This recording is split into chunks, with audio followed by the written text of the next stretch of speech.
Assalamualaikum warahmatullahi wabarakatuh.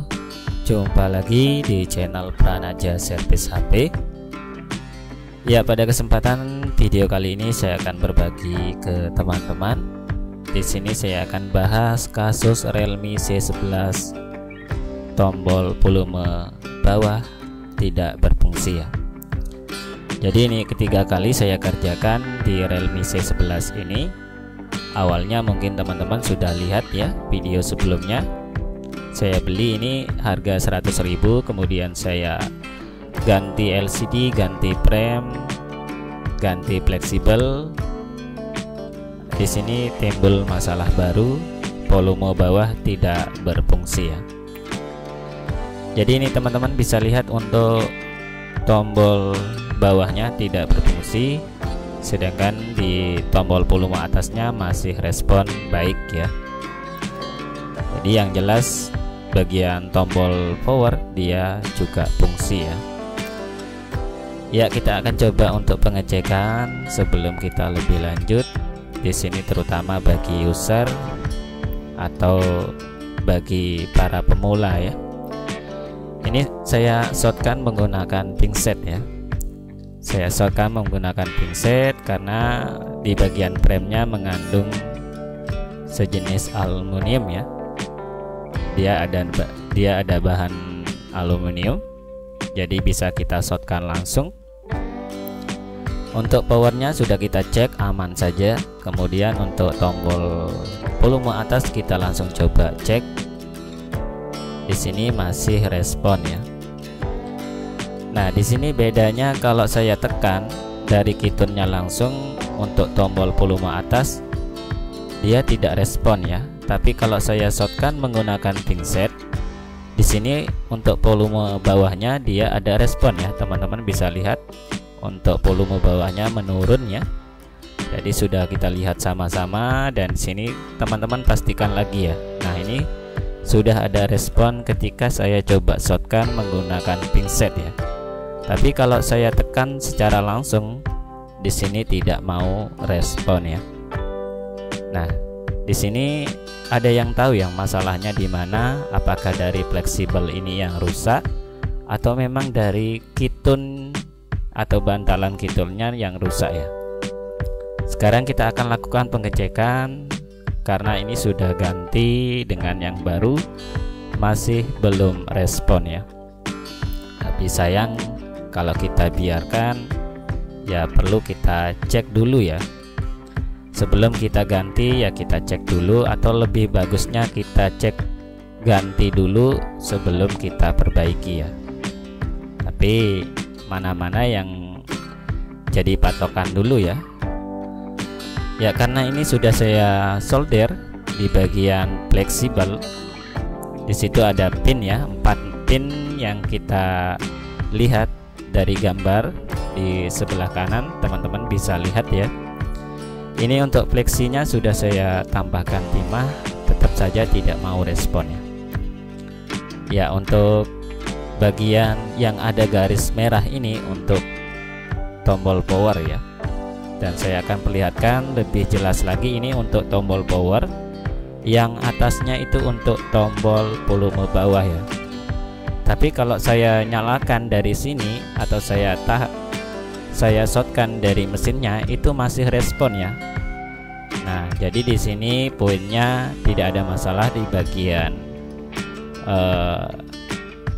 pin yang ada di mesinnya ya. Justru yang bermasalah di sini di bagian fleksibel ya, bukan dari mesinnya ini.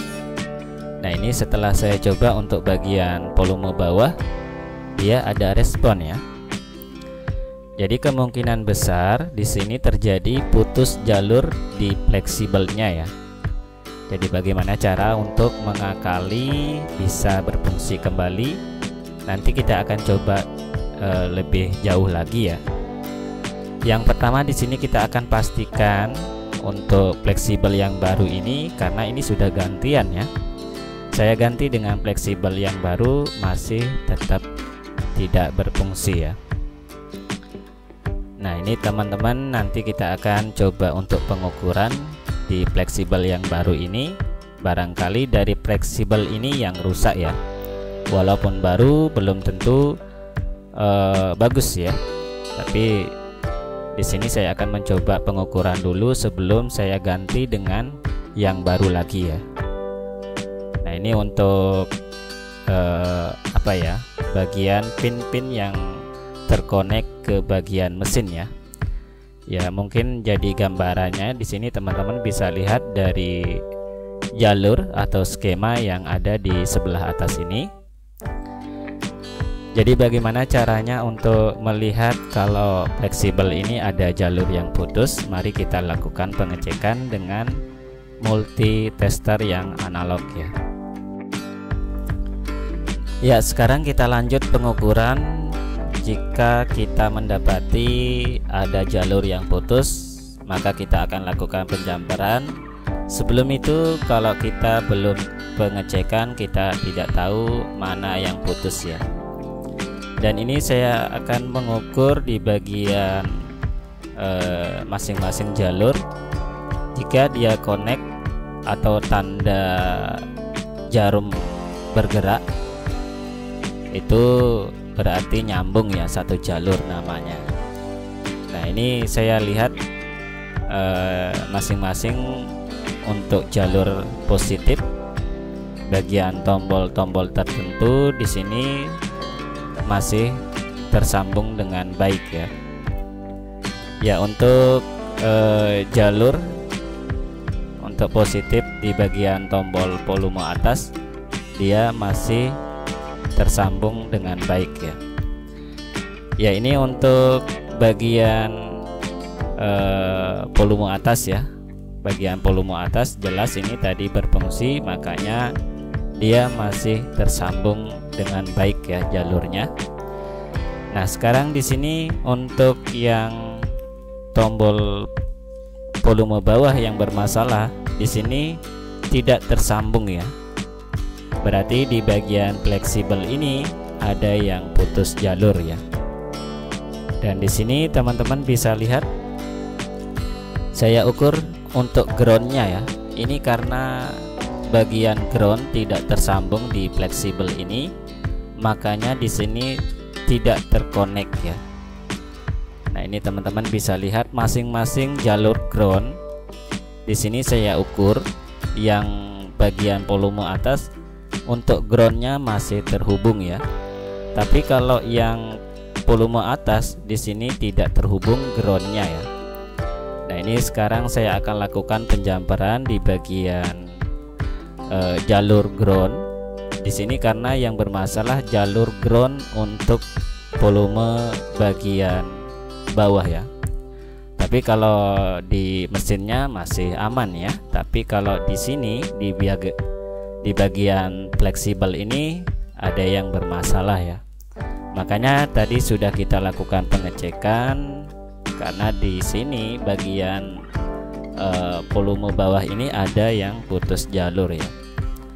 Dan kalau saya cek bagian positif dari volume bawahnya, dia masih nyambung ya. Tetapi untuk yang bagian ground itu tidak terhubung dengan benar ya. Tapi untuk bagian ground itu tidak terhubung ke bagian pin fleksi di bagian groundnya ya. Nah, ini kalau yang kita tahu ya cuma bagian negatif atau positif. Jadi ya sebenarnya kalau ground ini juga sangat-sangat berfungsi ya. Tadi sudah kita cek bagian volume yang atas untuk groundnya masih terhubung. Yang volume bawah tadi kita sama-sama lihat untuk bagian groundnya tidak nyambung ya. Jadi ini sudah saya jumper di bagian kitunnya. Di sini teman-teman bisa lihat ya. Saya jumper langsung di bagian groundnya. Kemudian saya jumper juga di bagian pin nanti terhubung ke mesinnya ya. Jadi intinya seperti itu, kurang lebihnya penjelasan seperti itu ya. Dan mudah-mudahan teman-teman bisa mengerti apa yang saya jelaskan tadi. Ya, poinnya di sini untuk bagian volume bawah itu kalau di mesin masih aman ya, tapi kalau di fleksibel dia putus jalur di bagian groundnya ya. Setelah saya cek untuk bagian yang positif dia masih terhubung ya, tapi kalau yang negatif dia tidak terhubung ya. Berarti bisa kita ambil kesimpulan bahwa dia putus jalur ya. Dan setelah saya coba jumper, kita akan lihat sama-sama di sini apakah bisa berfungsi atau tidak. Ya, kita akan coba ya. Ya, ini kita lihat. Saya akan coba di bagian volume atas dulu. Ya, jelas ini kalau volume atas dia masih respon ya. Nah, ini karena belum saya tekan. Ini untuk volume atas, teman-teman bisa lihat masih berfungsi ya. Mari kita lihat sama-sama untuk volume bawahnya, dan alhamdulillah teman-teman bisa lihat sendiri ini sudah berhasil ya. Jadi poinnya di sini untuk volume bawah dia ada putus jalur walaupun menggunakan fleksibel baru ya. Ya, kemungkinan besar untuk fleksibel baru ini bisa dibilang rusak ya. Tapi untuk memperbaiki yang masih baru ini dengan cara yang ada di video ini ya. Ya, sayang kalau kita beli lagi kan butuh dana ya. Ya, seperti ini kita coba mencari solusi dan pengecekan, ternyata putus jalur ya. Oke, terima kasih ya, sampai di sini. Mudah-mudahan sangat bermanfaat. Untuk video kali ini saya akhiri saja. Wassalamualaikum warahmatullahi wabarakatuh.